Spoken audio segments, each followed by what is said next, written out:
the mighty and resilient Merrimack River, carving through the communities of our great region. My name is Linda Lorden, proud president of Merrimack County Savings Bank, and like the river that serves as our namesake, we're a constant yet ever-changing presence. Because to us, it's bigger than banking. It's about powering communities and putting people first. It's about knowing where you came from and where you're going. That's Merrimack style. Visit us at themerrimack.com. The views and opinions expressed by A Little Bit Culty are those of the hosts and do not necessarily reflect the official policy or position of the podcast. No, they don't. Any of the ridiculously thought-provoking content provided by our guests, bloggers, sponsors, or authors are of their opinion and are not intended to malign any religion, group, club, organization, business, individual, anyone, or anything. Also, we're not doctors, psychologists, or Her Supreme Holiness Gwyneth Paltrow. Goop. We're just two mortals trying to make a gluten-free, holistically helpful podcast that helps, informs, and entertains, and maybe moisturizes. Silky, silky smooth.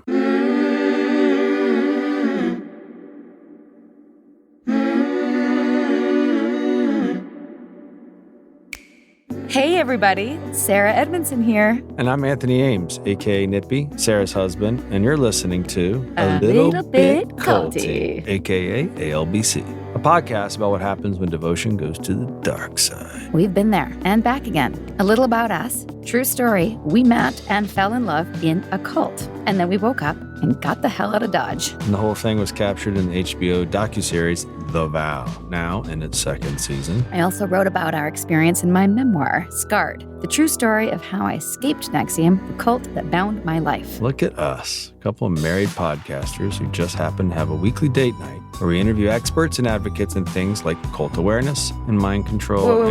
Wait. This does not count toward date night, babe. We got to schedule that. That's separate. So there's 2 days we got to hang out? We do this podcast thing because we learned a lot on our exit ramp out of NXIVM. Still on that journey, and we want to pay the lessons forward with the help of other cult survivors and whistleblowers. We know all too well that culty things happen. It happens to people every day across every walk of life. So join us each week to tackle these culty dynamics, everywhere from online dating to mega churches and multi-level marketing. This stuff really is everywhere. The cultiverse just keeps on expanding, and so are we.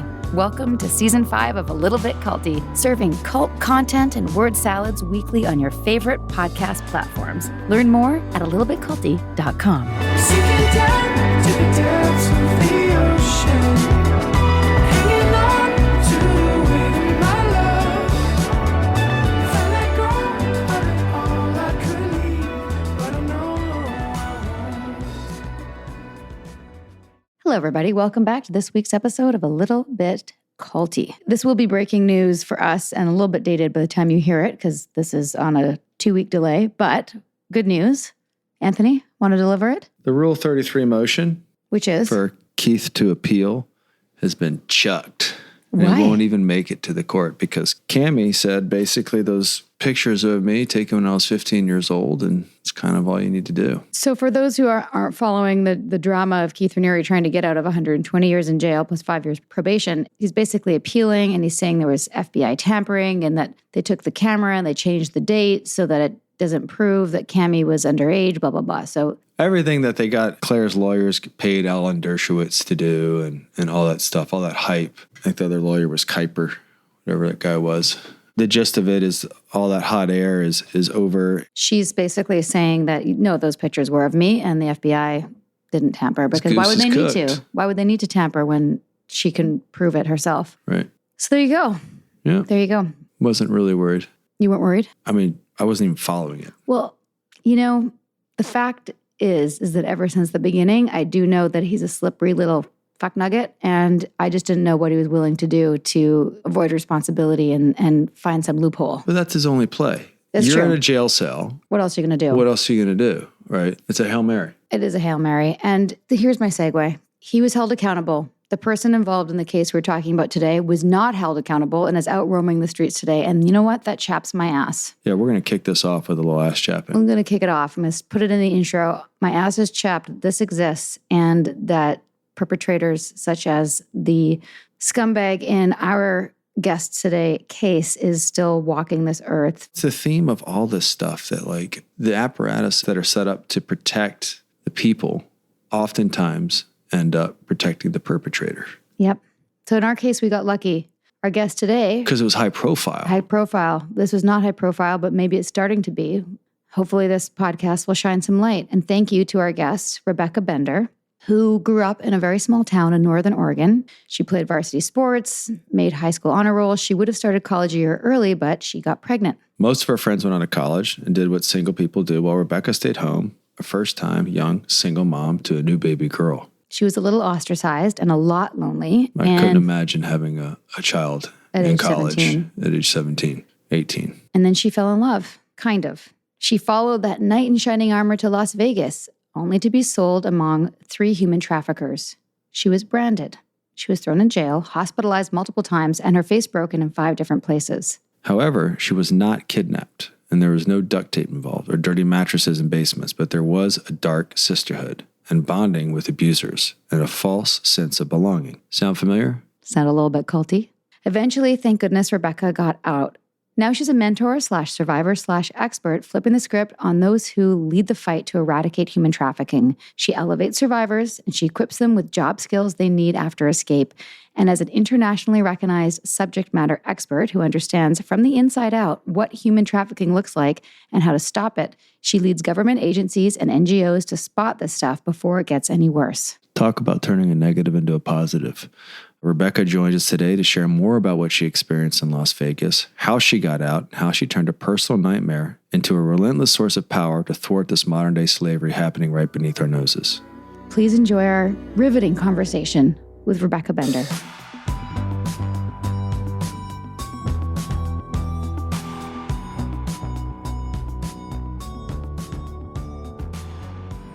Rebecca, thank you so much for joining us on A Little Bit Culty. I'm so happy to see you in person after everything that you've been through. It just really warms my heart that you're here to tell your story. So thank you for taking the time. Well, thanks for having me. I'm really excited to share with you and get into it. I didn't get to tell you this before, but since we started this podcast, we've been wanting to do an episode on sex trafficking.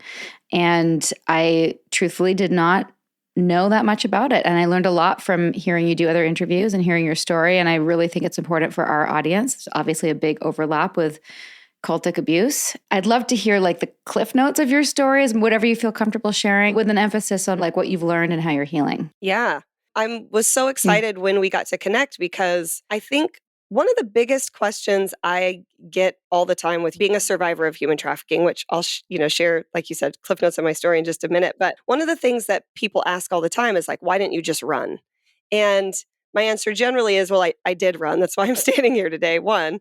But 2, people don't understand the brainwash and the mental chains that take place when you're being trafficked. Because if it was all physical kidnapping, that's not a very sellable product for a trafficker, right? Like sex sells. And so having someone that's tied up in a basement that's crying and screaming, that's not really sellable. It's not sexy. And so traffickers work really hard at brainwashing you into feeling like you're a part of this family, you're part of this community, because they want to keep you in mental chains because it keeps the product more sellable. And so it's hard to wrap your mind around, how would someone get brainwashed?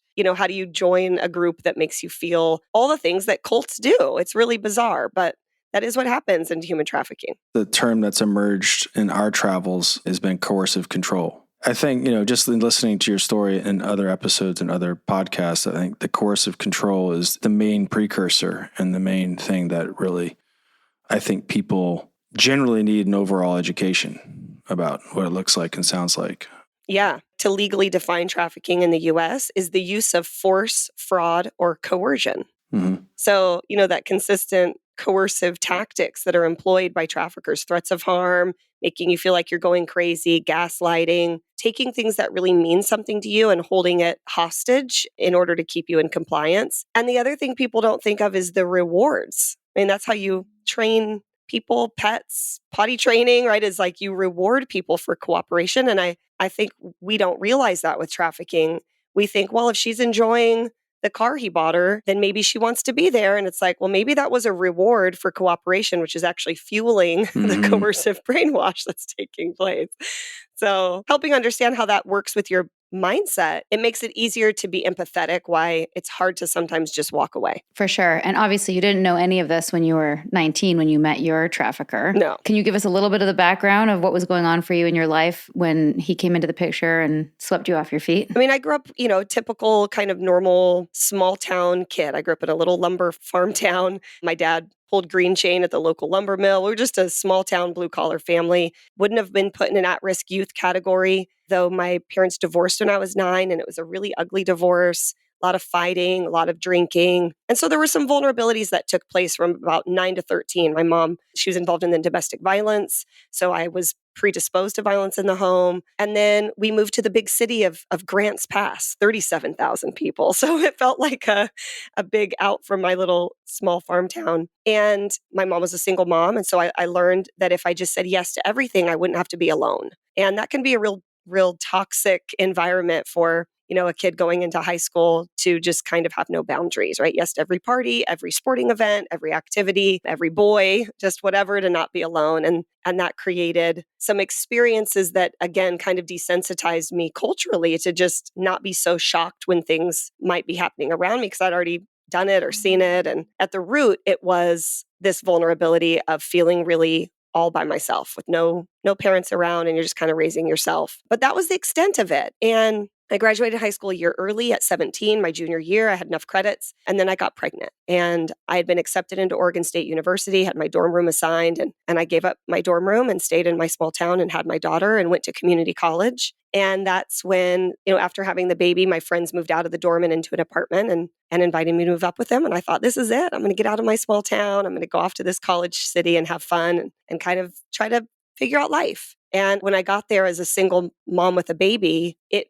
brought up all those vulnerabilities of feeling really alone, no support. And that's when, I met the most amazing guy. He seemed to have all the answers, and he was charming and funny and just swept me off my feet, took me and the baby kind of in and created this feeling of family that I think broken little me really wanted and that I really wanted for my daughter. And so I fell in love. And that's one of the red flags we give people is any fast track to a relationship should be a red flag if someone's really trying to fast track and love bomb and all of those sorts of things. And I didn't know that he had a criminal record, that he was not the age he said, that he already had a victim in Las Vegas I didn't know about. He was basically using all of the money he was making off her to wine and dine me in another city. And that's what traffickers do. They have a dating and grooming phase, they call it.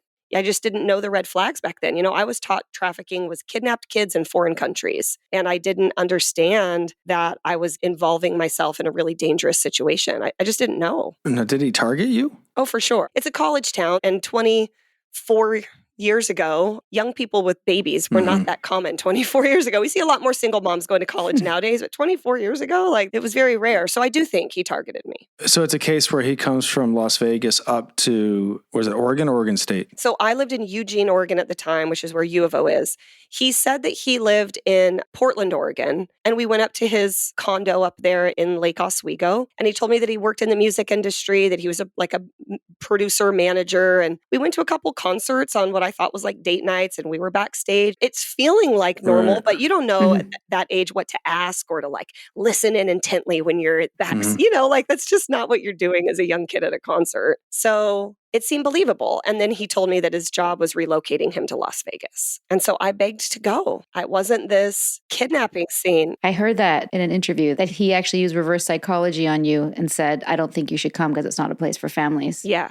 And I remember thinking, he called us a family. He sees us as his family. It was the first time he said it. And it made me enamored and feeling like, oh my gosh, he sees us as his family. And as a young teenager, it just felt finally I had met someone that was going to help me figure out life. I'd been trying to figure out life since 9 years old, all on my own. And finally, someone was there to help me. And that's what I think really swept me into his web. And then he brings you to Las Vegas and pays for everything. What was the first moment that you had the the first big The first, it was within almost the day of arriving. I mean, within a day or two, we got there and he said, get dressed up. I'm going to show you out on the town. I'd borrowed my friend's fake ID. I'm ready to go to Vegas. It's nightclubs. I'm excited. I'm from a small town. I think, it's an exciting place to be. And he had his brother watch my daughter, which I had met his brother lots. It was, felt like a normal progression of a relationship to meet each other's families. I'd already met his brother lots. So we left my daughter with his brother and we were supposed to go out. And he drove me to a dead end street. There was a deserted strip mall on the right-hand side. There's just this big gray empty building, no lights, no signs. And he said, I spent a lot of money to get you here. And that was money I was using for my business. And we need to get the money back. And everything was about we and us. And, all the time, that was always the language he used, which I didn't catch on till later. But I remember feeling guilty. I felt dumb. I felt naive. I thought, oh, I didn't realize. I'm so sorry. And then he said, well, this is an escort service. You need to go sign up. And I'm like, escort? That sounds like prostitution. And he's like, no, this is just like dancing. And I had danced before. I'd worked in a strip club and I had done a private party at a frat house before in Eugene in the college town. And so he was like, it's not like you haven't done this. And this is just how it works in Vegas. This is how they get private dancers to suites. And, you got to trust me. And I remember thinking like, well, he knows the entertainment industry. I don't. Even though I'm getting these gut checks and these red flags, you're kind of pushing them aside. Like, he loves me. I love him. He knows this world. I don't. You're kind of justifying in your mind. And then still, I was like, yeah, even still, I don't feel right about it. It doesn't sound like this isn't, I still pushed back. And that's when he slapped me across the face. And I had all the emotions of obviously being like hit for the first time by someone that you love. But the big kicker for me was immediately I had this thought, I don't know where my baby is. I don't know my address by heart. Ugh. I just got here yesterday. If I tried to jump out of the car and run in my mini skirt and high heels, I literally wouldn't even know where to go to get her. And so I thought, maybe it's fine. Maybe I can trust him. Mhm. He loves us. We're his family. I just want things to go back to being better tomorrow. We'll just get the moving money back. I'll dance in a couple suites and then things will be better tomorrow. And that's what I just kept telling myself and got out of the car and went in the service and signed up. Did he have an ecosystem around him, like a brother and all these people supporting him, knowing what he was doing? Yes. Wow. Also, one of the things I thought was interesting when I got in the escort service for the first time, when I walked in, it was like 3 desks butted up together, 3 phone girls, and on the wall was a dry erase board, and it said blonde, brunette, redhead, Asian, exotic.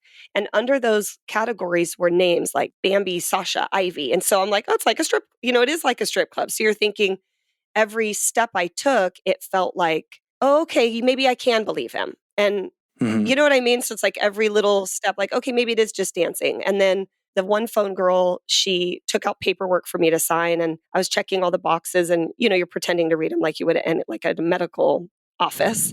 And she said, this just says you won't solicit. We don't hire those kinds of girls. And I thought, okay, good. So like every step, it felt like it's going to be okay. It's going to be okay. But it wasn't. I got back in the car. He's driving. I'm not driving at the time. And I could drive. I just didn't have a vehicle. So I'm completely reliant on freedom of movement and transportation from him, which is a tactic used. Right. And the phone rang and he pulled out a notebook and pen from his center console, ready to write down either address or hotel information. So he was ready. He was ready and prepared. And he drove me to my first call and it wasn't just dancing. And I kind of froze and I thought, I'm in someone's house. Like, do I run for the door? Will I get hurt? And every time you're kind of thinking through what to do, it's like your situation changes. And so you're having to try to rethink, like, what do I do? So you're just kind of freeze. I think we forget that people can freeze in the moment of like not knowing what to do. And Right. it leads to judgment really quickly. And I got back in the car after and he said, how much did we make? And I pulled out from my wallet. I was like, I think I have like, I don't know, $300 and something. And he took the money out of my hand and he said, you didn't have sex for this, right? You'll do better next time. And I just started crying. And I remember thinking like, how did I get here? How did this moment happen where I kept taking little step forward, apprehensive, lots of red flags. No, he loves me. It's going to be fine. It'll be better tomorrow. I had all this big hopeful future. You didn't want it to leave so quick. You thought, like, I'm in love and excited. I don't want it to go away. And then I'm embarrassed of what just happened in that room. Like I felt sexually assaulted and I don't want to tell anybody. And he gave me money. So then I feel embarrassed and ashamed. And I just felt like, how did this happen? Like, I just want to go back to yesterday when I was excited and in love and feeling like I finally had this family and future for me and my daughter. And that's kind of how my first time happened. Wow. First of all, I'm so sorry that you went through all that. It's just horrific. And it's just so heartbreaking that someone's wishes and dreams could be manipulated in that way. I'm really sorry that this has been your trajectory. I almost just want to like skip to the healing part because I want to hear about that. But like, can you give us a little, because I know that it was years before you were able to successfully leave. And I know you tried many times.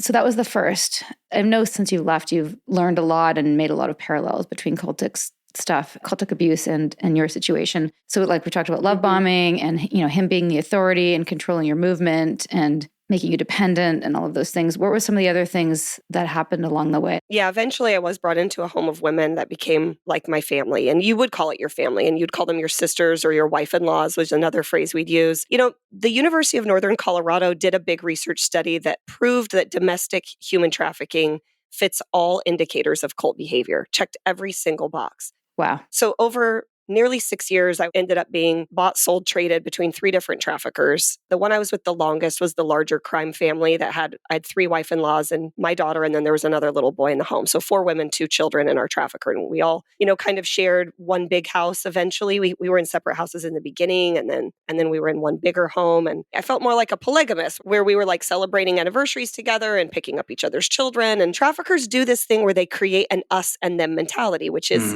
a checkbox on cult behavior. It's very much like our family is the only one that knows everything about us and doesn't judge you. And you get to be your full authentic self here. And we know it all and you're always welcome. But the world and the squares and the cops, those were the thems. And they didn't understand us and they didn't have our best interest. And they really replace your ideologies with a new set of rules and beliefs that you have to follow in what's called the game. And so it's like, these are the rules, you obey these rules and you won't get in trouble. If you do get in trouble, it wasn't always just physical punishment. It would be social ostracism. 2 women had been sent away from the home if they didn't obey the rules. Like one was sent out to the bunny ranch, the legal brothels. She couldn't come home for 20 days because she didn't obey a rule. One was sent to a hotel. You didn't obey a rule. You don't get to come home until you obey the rules. You didn't have choice on what you dressed, on what you ate, and they would restrict you from outside sources of information. So we didn't get to have social media. He controlled going on the internet, and other little things would happen in that time. Like I can remember the very first trafficker, I got a text from one of my high school friends, which had, early on, I was still only barely 19. So you're still kind of friends with that group. And I remember him getting mad, and I thought it was more like a jealous boyfriend. He was like, why would you still have high school friends? You need to delete those contacts from your phone. And in hindsight, now that I know about cult behavior, removing contacts and removing you out of your city, isolating you from contacts is a big part. And what I think people don't understand about trafficking is it's not this black and white, like you meet him and then one day you're trafficked. It's these slow, subtle, removing all the contacts from your phone, slow, subtle, move you to a new city, slow, subtle, you don't need a Facebook page, or let's have one together. Like these slow, little, subtle things along a period of time that if they all happened on the same day, of course you'd be running. Of course you'd be like, something's wrong here. It's a sophisticated process. Yes. And it's very calculated. And that's what people don't understand is it's done very carefully. They stop when they get a little pushback, probably. Wait. Yep. Wait for the compliance. Love bomb, reward. Our cult leader called it lifting. You don't just say like, can I put my initials on your body? Of course. They've got to go, let's do a personal development program.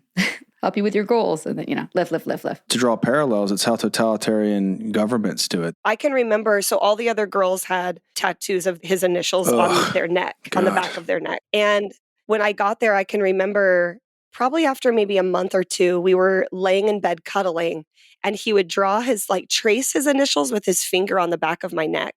And he would say, when you've proven yourself, you can be one of us. Wow. And I can remember having this, it's like embarrassing to admit, but I can remember having this feeling like I wanted to be a part.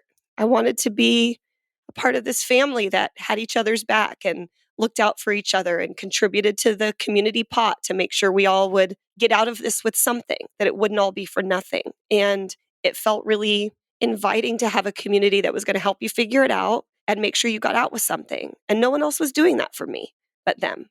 And no one else wanted me for not sex but them. Like my sister wives were the only friends that I got to have. And they were the only ones that didn't want anything from me. And so there becomes this really strong bond, like soldiers at war, when you like live through a lot on the streets, live through a lot in the home, you only have each other. And so it became this dependent feeling of I wanted to be a part. Makes total sense. And I think our audience will see the parallels and feel the parallels. It's so human. It's such a human desire. Yeah. It also has the built-in component of humiliation, which keeps people compliant.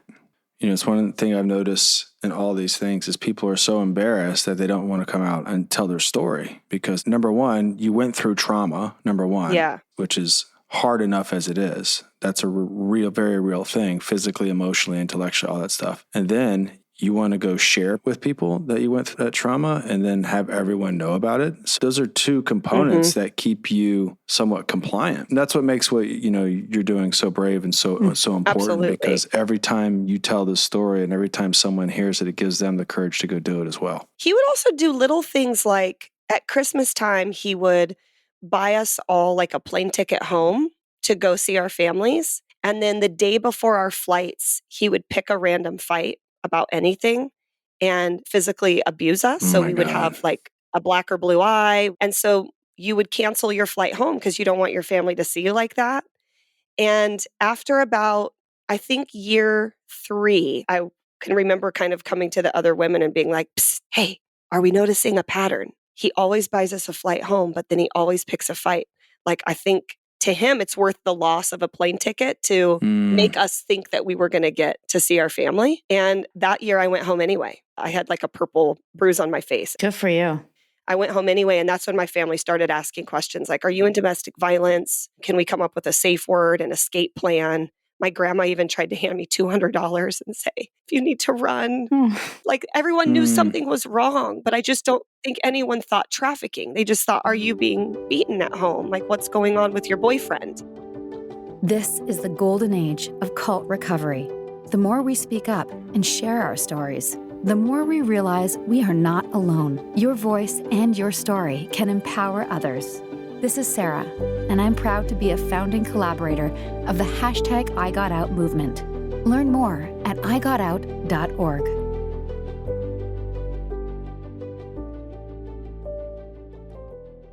Meals bring people together, but for many families, providing their next meal can be a challenge. You can help by participating in Macy's annual Feeding the Hungry food drive. All proceeds go toward local food banks and families. Now through January 31st, you can purchase an icon in-store or online, or watch out for the blue Feeding the Hungry shelf tags, where a portion of your purchase will be donated to local pantries. Together, we can combat hunger in our local communities at Macy's. The Frankies were a picture-perfect influencer family, but everything wasn't as it seemed. I just had a 12-year-old boy show up here asking for help. He's emaciated. He's got tape around his legs. Ruby Frankie is his mom's name. Infamous is covering Ruby Frankie, the world of Mormonism, and a secret therapy group that ruined lives. Listen to Infamous wherever you get your podcasts. And I know you've defined the actual term trafficking. How do people know when to spot that? What are the clues of trafficking versus domestic violence?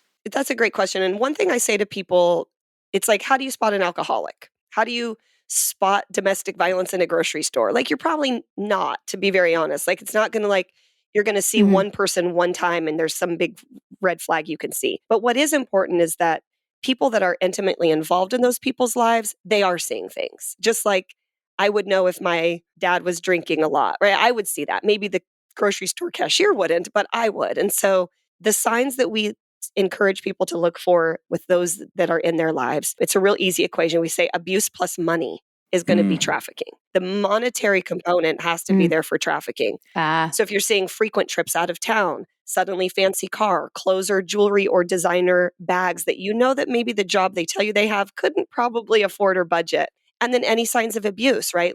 Less and less communication, so more secret about their life, maybe sleeping a lot during the day and up more later hours, signs of physical abuse, or even just heightened emotional responses or withdrawal, and then a real obedience to their partner. So kind of any signs of those domestic violence plus any signs of more money. That should be a red flag to call your local human trafficking detective, call your local anti-trafficking nonprofit, and start seeing like, how can we assist in helping someone I love escape? And we say to people, very much like on this podcast, it's like, well, how would you help someone escape a cult? It's not just like, run, don't you Right. not want to be there? Run. Like, Yeah. this is a whole deprogramming. It's the whole psychology. Like, it's a Yes. lot. And you have a lot of survivor guilt to leave other women behind. It's a lot that comes into to exiting. And so getting a local group involved that can help with that process of stabilization will be really important. And I want to talk more about that. And before I do, like, I know you've made multiple attempts to leave and you learned every time what doesn't work. Like, you can't buy a ticket after 9/11 with cash. I heard you say Yeah. that once. I didn't know that you couldn't buy a ticket with cash at the No. airport. That's wild. Yeah, I got all the way to the airport and they won't sell you a ticket. And you're like there begging, running for your life with your little girl and no one to sell you a ticket. And you just panic, right? Like, these are these moments. I have a survivor leader that I know named Wendy Barr, and she says, my life wasn't a series of choices. It was a series of reactions. And I think, we can forget that it's like, you're traumatized and you're making these life and death split second decisions. It's easy for someone to go, well, why didn't you do this? Well, why didn't you do that? You're like, I did the Right. best I could in the Yep. split second. I reacted. It was a reflex. And at the airport, I can remember thinking, just get back home before I'm gone too long so that he won't notice, and I'll figure it out tomorrow. Or I started wiring my mom money, about $50 a night, so that he wouldn't notice too much being gone. And of course, she started panicking, like, what's going on? I said, just save the money. I'll call you when I need it. And that's how I ended up. She was able to put my plane ticket on a credit card when it was time to finally run. But that's a process. And it's a process of being only able to scrape $50 off the top for a long time to not notice. Also, he would strip search you sometimes to see if you were what they call stacking money, which is a rule that's not allowed. So if you were caught stacking money, you'd be beaten. So he'd look through vents in your room. He'd look through your drawers. He'd strip search you. So it's a real risk to have $50 found on you. So I can remember driving, there's a Western Union and Dre's nightclub on Flamingo. It's the only one open 24 hours. And I'd go in, wire my mom $50, and I'd burn my receipt at the counter. So I wouldn't have any money and I'd have no receipt. So I felt clear walking back in, but it's scary. Like, did he see me? Did he follow me? Is my phone tapped? You start feel like paranoid all the time. In those 6 years, how much of that time were you trying to get out? I had multiple attempted escapes in 6 years. It felt like domestic violence where you'd run and he'd find you and he'd promise it wouldn't be anymore and you could retire and you're so close. And you'd live through this honeymoon phase with him where it's like, I know he took one of our wife-in-laws on vacation to Mexico after she ran. He took me and my daughter to Disneyland. So there's these like honeymoon phases where you think, well, maybe this will be okay. And then all of this won't be for nothing. All of the criminal record I now have, the trauma I've lived through, at least I'll get out with something, because it feels like such failure. Also to be like, gosh, to leave and choose homelessness is really hard. And it's this tear in your mind of like, then all of that was for nothing? Like, it was for nothing? So when you have the dangling carrot of the honeymoon, it feels like, okay, well then maybe I'll try it a little longer being with him and it'll be okay and I'll get out with a house in my name. And then being a single mom will be easier if I don't have like a mortgage payment, right? And so those were the things you'd think. So it would be cycles of up and down, of come and go. But the catalyst, I should say, that caused me to run was the feds raided our home in 2006. Raided one of my traffickers' homes down in Dallas. He was laundering money through a pizza shop in a suburb of Dallas, Texas. And feds raided the home with an arrest warrant for one of the women. And she wasn't there at the time. And so we knew that it wouldn't be short until they were up in Vegas. And I think it was maybe 6 or 7 months. And U.S. Marshals surrounded her house up in Vegas where she was staying, and they brought her in. And I was in a different house with the kids, and I was told to take the kids and run. I threw the kids into the neighbor's backyard, and then we went and stayed at a hotel in Lake Las Vegas for about a month. And everyone got lawyers and started figuring out plea deals. And the feds were really trying to get the women to flip for human trafficking. They came in on the RICO Act, but everyone took a plea deal on a tax evasion charge. And 2 out of 4 of us were sentenced to 13 months in federal prison. Wow. 2 of the victims. That's when I ran. Right. Okay. So that's when you ran and you got home to your parents. And did you ever have to see him or face him again? No. Originally, I went home to my mom's briefly, and then I went to London. I lived in London with a buyer. I wanted to get as far away. I felt like I had 1 year to figure this out, because he would be locked up. If I was in another country, he wouldn't be able to find me. You're really scared, and you thought he was capable of killing you.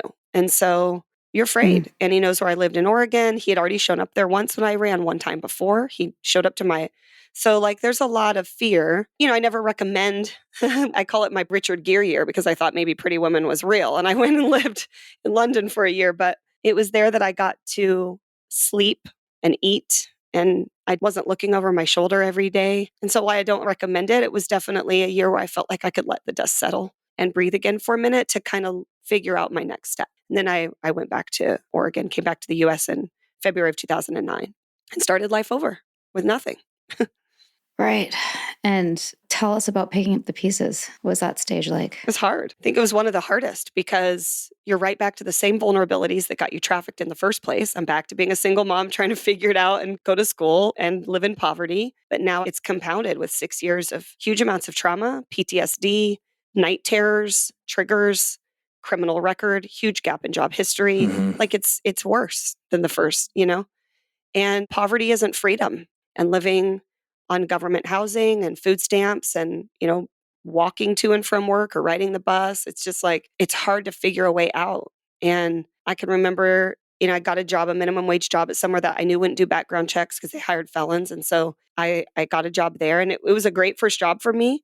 I learned a lot, but there's still the stigma and fear that people will find out about your background. And you live in a small town. So it's like, is my daughter's friends' parents, if they find out, will they let them come over and play? At the time, the guy was dating that became my husband, now ex-husband, but at the time became my husband, if his coworkers found out, would they judge him? Would they make fun of him? So it's a lot of shame to kind of hide in the background of your small town.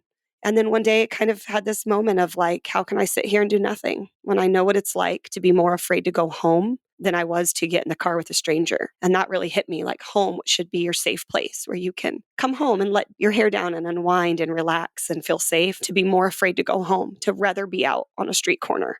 I thought, how can I do nothing? I've got to sound the alarm that this is happening everywhere. It's not just in foreign countries and it's not kidnapping. Like this stranger danger looks very different than what any of us have been taught. And so that's kind of why I started just sharing my story anywhere that would hear. I didn't really have a specialty back then. I just was word vomiting my story without any healing trauma. And it was a lot. And I'm embarrassed of things I've said publicly now, but you learn as you go, I guess. Learning publicly is hard. Trust me. Yeah. We're with you on that one. For sure. Trust me. Oh man. Some of my early interviews, I was like, oh God. I didn't even know you could vet journalists. I just said yes to any interview. And then I look back like, I cannot believe I went on that. I can't stand what that place represents. And now it makes you look like you're associated. I'm like, I didn't know. No one was mentoring me on how to tell my story. You're just kind of thrown into the den. Hey there, listener. Hope you're enjoying this episode and that you're remembering to hydrate, stretch, and unclench your jaws. Sometimes listening to conversations about heavy topics can really make you tighten up, And remember, a little bit culty loves you. Also, come hang out with us on Patreon after you finish this episode. It's fun over there. Fun is good. And now, here's a brief message from our sponsors. Meals bring people together, but for many families, providing their next meal can be a challenge. You can help by participating in Macy's annual Feeding the Hungry food drive. All proceeds go toward local food banks and families. Now through January 31st, you can purchase an icon in-store or online, or watch out for the blue Feeding the Hungry shelf tags, where a portion of your purchase will be donated to local pantries. Together, we can combat hunger in our local communities at Macy's.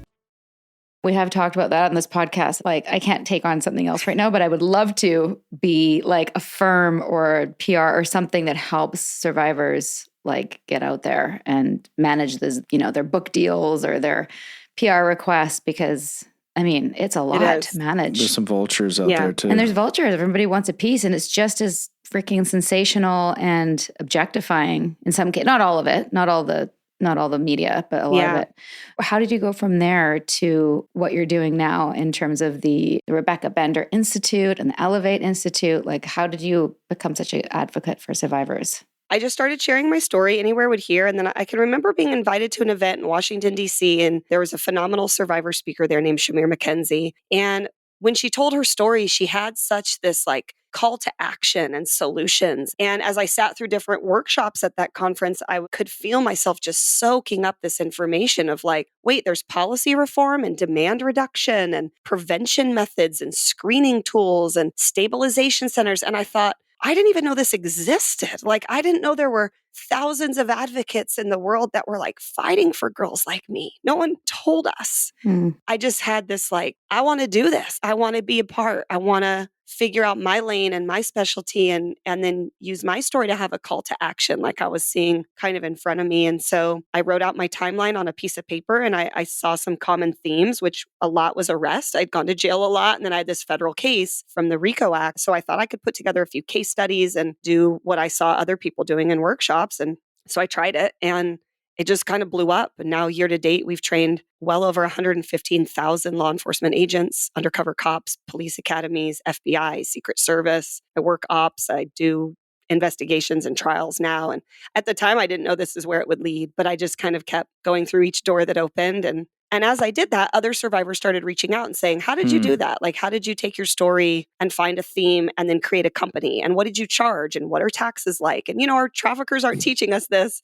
And there's a lot of resources to help people get out, but then not a lot to help you become a leader in the field and use your story for purpose. There wasn't a lot of mentoring on that.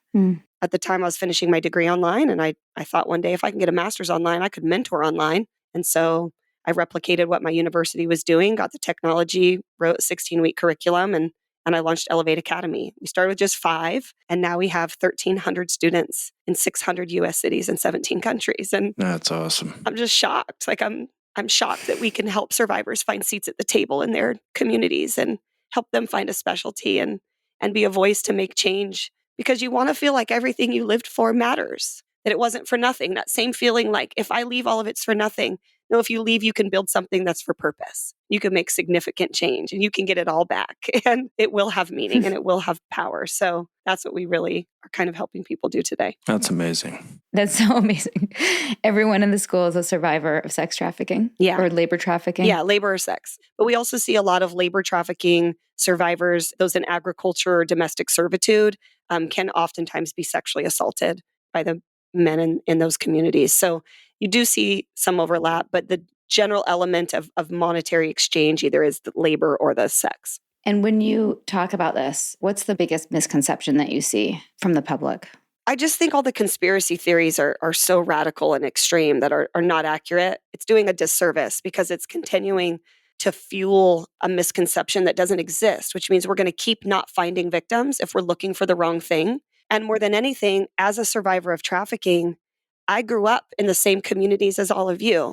I'm watching what you're posting. I'm watching the same things as you. And so if you're telling me that's what to look for, that's what I'll look for. And then in the meantime, I'm stepping into quicksand and no one's warning me. So it's not just like, what do we want to look for, but how can you help victims to identify when they're being groomed, when their boundaries are being tested? If you keep telling everybody, look out for stranger danger in the white minivan or someone that's going to take you through a tunnel to none of that's happening in our lives. So you're actually giving us the wrong red flags for us to self-identify and yell for help. I just think we've got to start better understanding what this looks like in communities across the country. I totally agree. So we can sound the alarm better. Another thing to your point is like, there's people who are abusing, but to a lesser degree with the same tactics. So like, I'm sure there's people that are in situations, it feels off. It's not going to go to the extent of sex trafficking. It might be a nice boy at a party or something like that who does something to you and who's boundary testing. Yep. Just having that knowledge is valuable as well. Absolutely. You mentioned conspiracy theories. Which ones are you referring to? Yeah, QAnon, sometimes like the Wayfair thing, or even just little things like if you find zip ties on your doorknob, it's a trafficker in the parking lot, or if you see your license plate bent, like we're constantly tagged on like TikTok videos and things where people are just constantly fueling these really inaccurate recruitment tactics that don't exist. It's the sensationalism it's just like none of that's reality. The reality is your trafficker is somebody you know and trust. Yep. That's the reality. It's not some stranger that's hiding under your bumper. It's someone you know and trust. And so knowing boundaries, knowing some of those red flags is so crucial. That's key. Yeah. Like you're saying, it's regardless of the type of predator, regardless of the type of crime that they may have an intent on committing. It could be something not as extreme as commercial sex trafficking, but we've got to start teaching people how to recognize when your boundaries are being tested and what to do to get out quickly. You know, I teach my daughter, she went off to college. My daughter that was with me, she just graduated from Texas A&M with her master's degree. Wow. Amazing. She's on a Yay. professional track and field contract. She's a professional athlete now. She's 8th fastest woman in the world for the 400 hurdles Holy at this shit. time. Wow. She'll be going to Olympic trials this year. She's just doing phenomenal. I'm so proud of her. Amazing, Rebecca. That's so great. But when she went off to Wow. college for the first time, she did undergrad at Berkeley. And when she went off, we had the talk of like, when you're at a party and you feel uncomfortable, what do you do? Just that. When someone, you get a ride with your friend might be there with someone they like, and now you got someone talking to you that's making you feel uncomfortable. You don't want to be the Debbie Downer and want to leave the party. Like, those are those social pressures that make you sit in situations where your gut instinct is going off and you sit through it because you don't want to be, the weird one, or you don't want to be rude, all the things that we're taught. And so we go through like, what's an excuse you could get out of the room? And do you have a rideshare app ready and a credit card like active on it? So you can always get out of a situation. You always have something you've said out loud. So it's muscle memory of like, oh, I forgot I have this event tonight.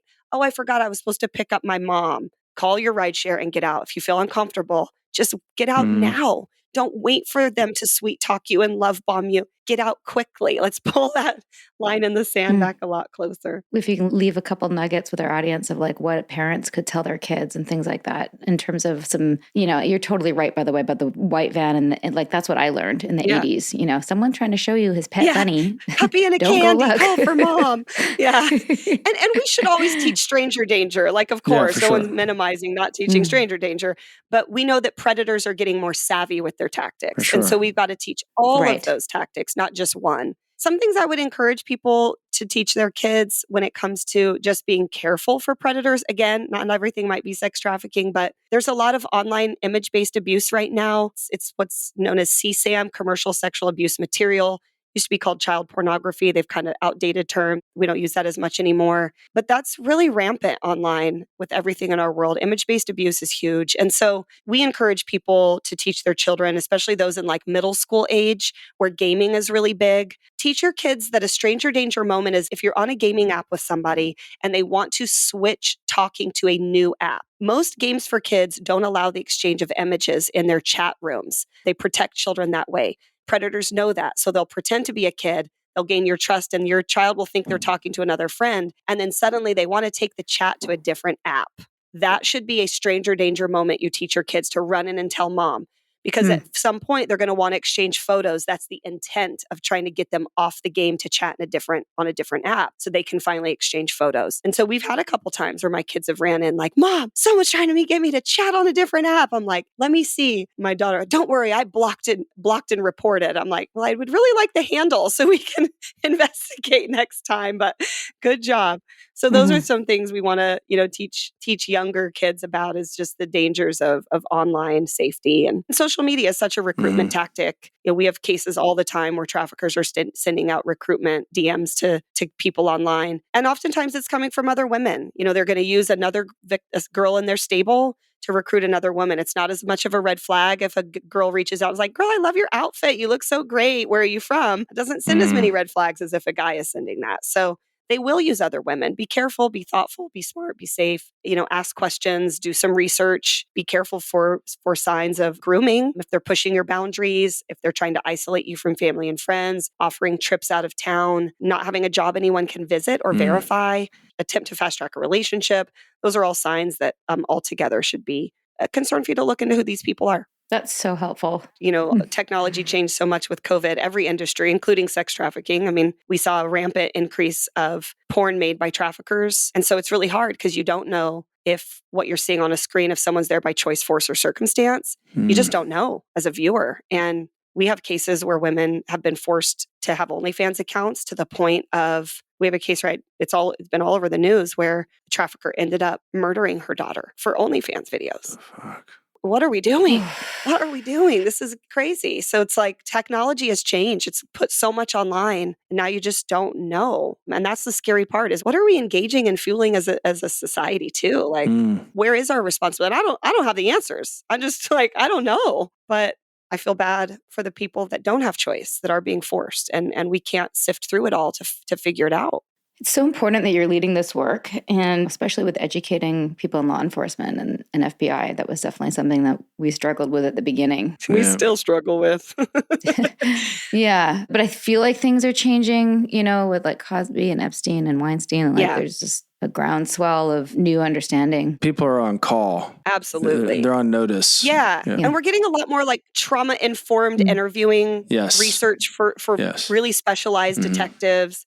But still so much criminal justice reform is needed, especially in the crime of prostitution, because everyone that's getting arrested is the victim. So we're really trying to figure out, like, how do you assess culpability? Right. How do you build cases without victim testimony? There's lots of things to help reform in our criminal justice system. It's just the beginning. Well, I have to ask, your perpetrator, is he in jail? Is he still out? All of 3 of my traffickers are still out trafficking women today. Wow. Unfucking believable. What the fuck? Yeah.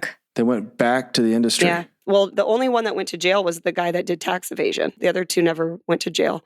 And we tried to come forward. It's not to say that we didn't try. I'm past statute of limitations. One of the victims was a minor when she was trafficked, so she's not past statute. And they tried to build a case on him, but really no U.S. attorney or DA really wanted it. They felt like it was too historical of a case. And the sad part is everyone is more cases than they can keep up with. And you have to pick and choose what you're going to prosecute and what you're not. It's like with anything. We have so many kids in foster care and people are overworked and they're burned. It's no different. So, people are like, I can't believe they wouldn't take your case. I'm like, they have hundreds of cases. If they have a child right now being trafficked today, does that take priority over trafficker that trafficked me? Well, yeah. And maybe he has a victim today, sure, but they don't have that case yet. They would only have my case or a case, right? So I understand why it's hard. It's hard to pick. We have so many cases. How do you set up a barometer of what to prioritize? It's not easy.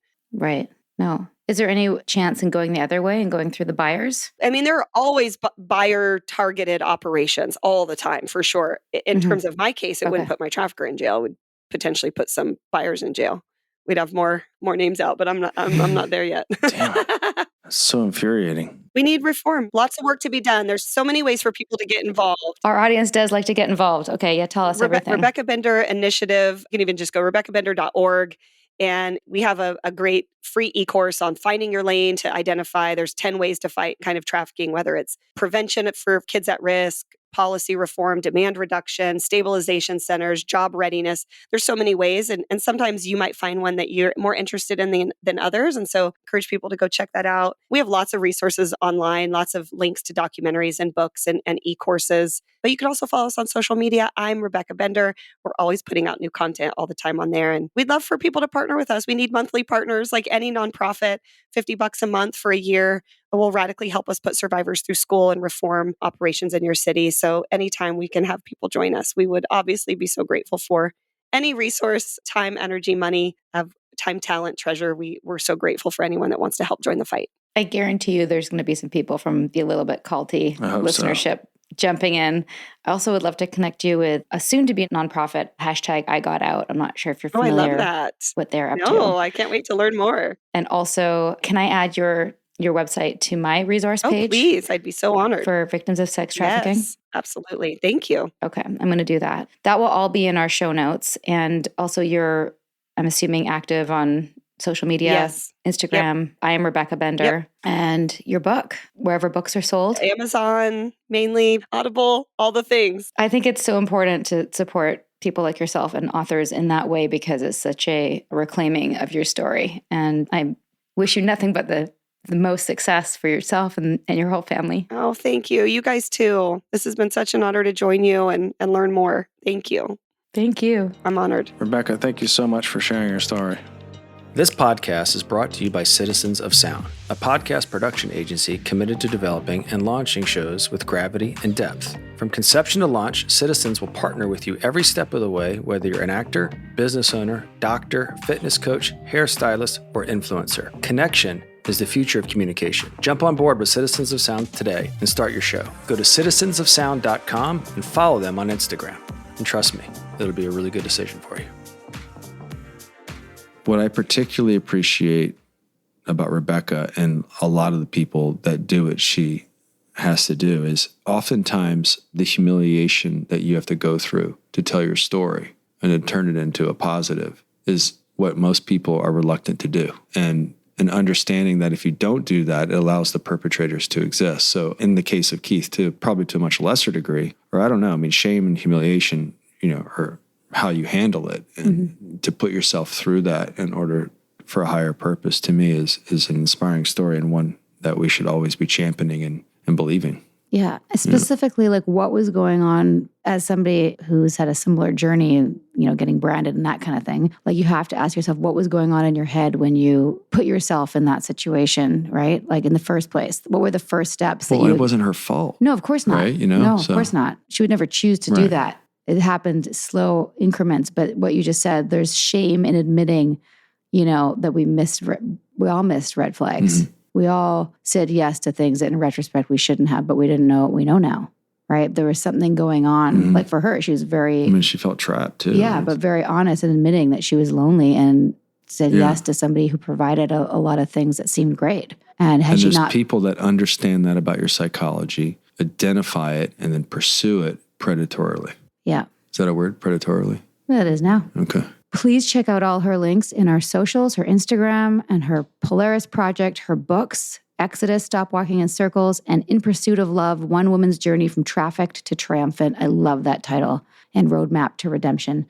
Let us know what you think. Hopefully we'll be doing a live Zoom with Rebecca in our Patreon after this episode drops. Stay tuned for that. And lots of love from A Little Bit Culty. Bye, everyone. Bye. Sinking down to the depths of the ocean. I'm hanging on to the weight of my love. If I let go of it all, I could leave, but I know I won't.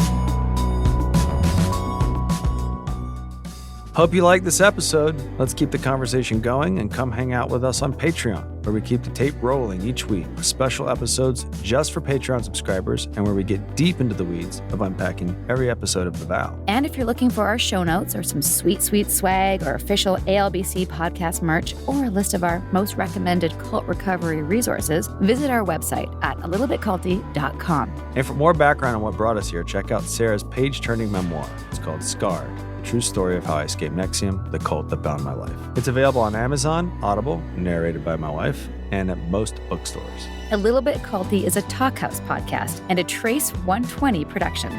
We're executive produced by Sarah Edmondson and Anthony Nippy Ames, with writing, research, and additional production support by senior producer Jess Tardy. We're edited, mixed, and mastered by our rocking producer Will Rutherford of Citizens of Sound, and our amazing theme song, Cultivated, is by John Bryant and co-written by Nigel Asselin. Thank you for listening.